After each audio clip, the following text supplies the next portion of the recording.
Oh my God, winter sucks.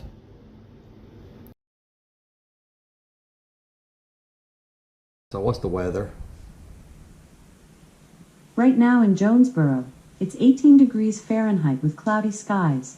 Today's forecast has cold temperatures, with a high of 26 degrees and a low of 14 degrees. Preconditioning the car helps a lot in winter. Get the cabin warm while it's plugged to the house. Okay, let's see what we got. It's been warming up for about 15 minutes. You know, I pre-started it, preheated it, whatever you want to call it. And let's see here, 158 miles to go, it says. The battery is full except for that one little bar because it took some energy to preheat it, because my charger is only 16 amps. So, you know, I'm going to reset this trip odometer. I'm shocked this car only has one trip odometer. Shocked.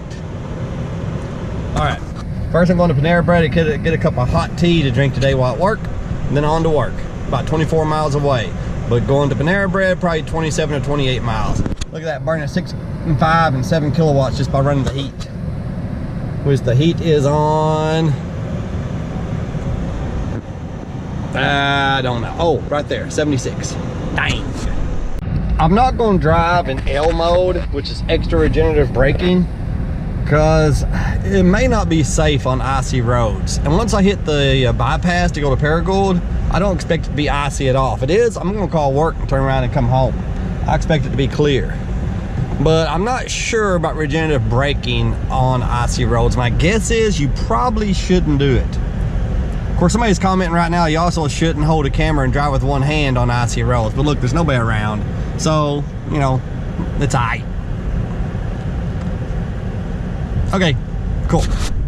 While waiting on my ginger peach tea with sugar cane, because that's the last thing I need, more sugar, I want to talk about the heated steering wheel and heated seats. The heated steering wheel in this car is awesome. I had to turn it off the other day because it got so hot.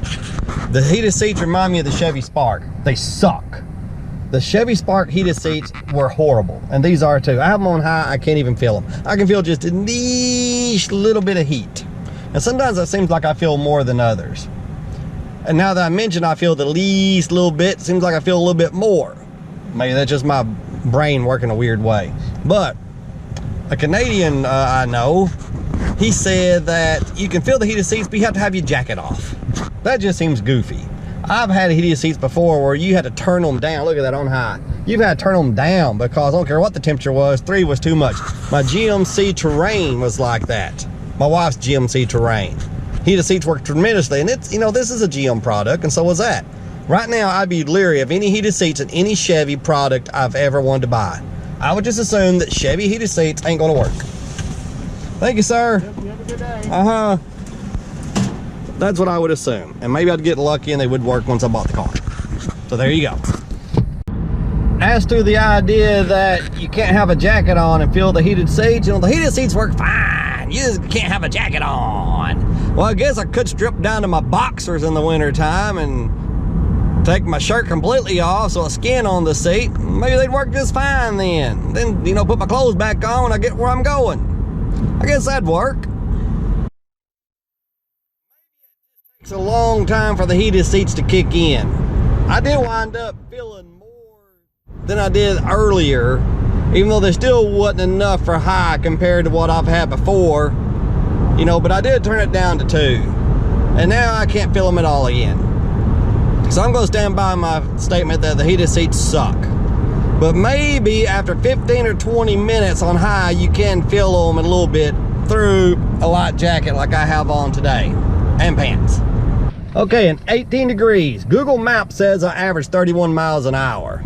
Well, that's because a lot of it was very slow, but I did 60 for a good part of the trip.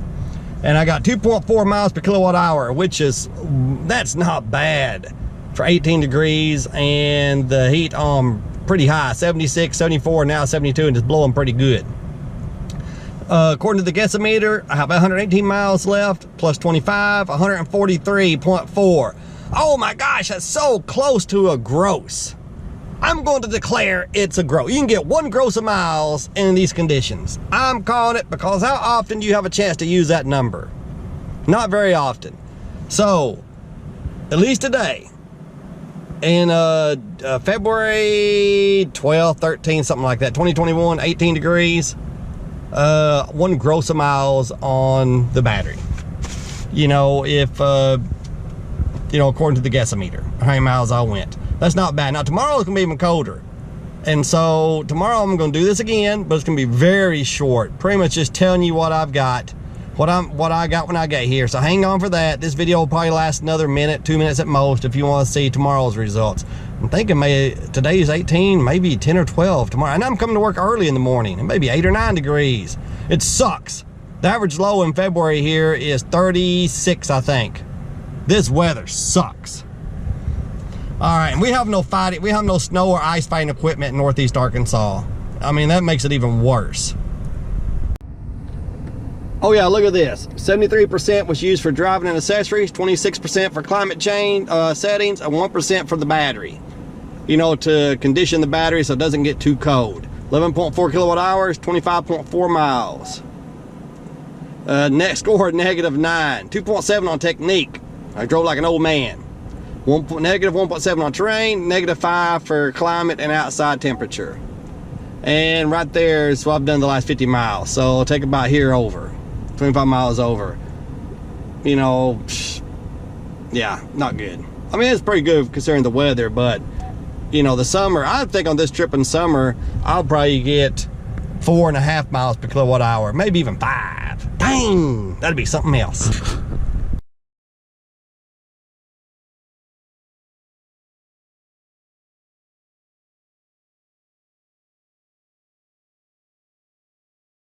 The current weather is 14 degrees Fahrenheit with mostly cloudy skies. Today's forecast has cold temperatures, with a high of 19 degrees and a low of 12 degrees.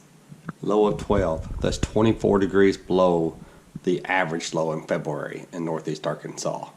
This is going to be really quick, this part. We're going to Paragould, and we're going to see what the miles per kilowatt hour is. You know, on bitter, bitter, bitter cold day. See you 24 miles up the road. I said see you 24 miles up the road, but I was going to stop at Panera Bread for some free hot tea. So it's going to be a little bit further, probably about 26 miles. But 1 miles per kilowatt hour so far, man, it's dropping. But on my way to work. Sure is nice and toasty in here, though. The temperature at 76, about to turn it down to 74 because it's getting warm. The heated seats, I can feel them better today. I don't know. And the heated steering wheel is awesome. Made to work, 2.1 miles per kilowatt hour. And it said that I averaged 33.7 miles per hour, but that's kind of misleading because I went really slow on the back roads in case there was ice, and I set up Panera Bread. You know, like right here, just dropped off one because I'm sitting still. Set up Panera Bread to get my tea, pour it in there.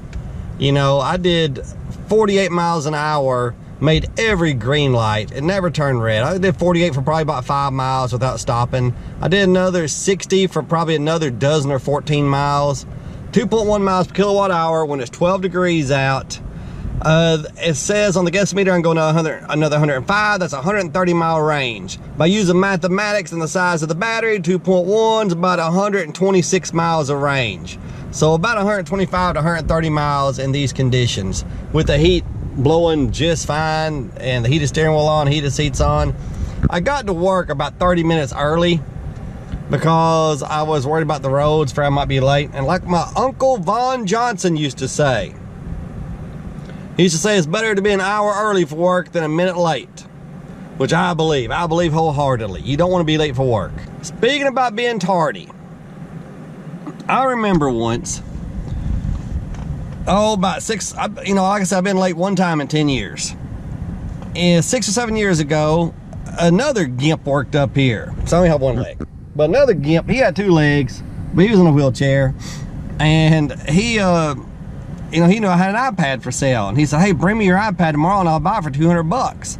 Well, I forgot to bring it. I pulled it in the parking lot right over there. And by the time I got right there, my fingers pointing, I thought, crap, I didn't bring my iPad.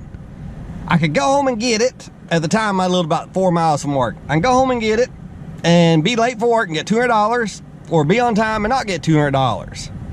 Well, even though I believe wholeheartedly in being at work on time, I also believe wholeheartedly in making $200 when you can. So I went home, got it, and came back, and I was tardy. The only time I've been tardy in 10 years. And then that gimpy bastard, he called in that day, called in sick. Sick my ass. You know he wasn't sick. I never did get my $200. I was late for nothing. I guess it's what I get. It's what I get for not being a great employee that day. So, you know. Anyway, there you go, folks. You have a great day. Thanks for watching. And remember, chicks dig scars and electric cars. They also dig guys who show up for work on time. Guys with a good work ethic, because they know they're going to bring home that paycheck. You have a great day.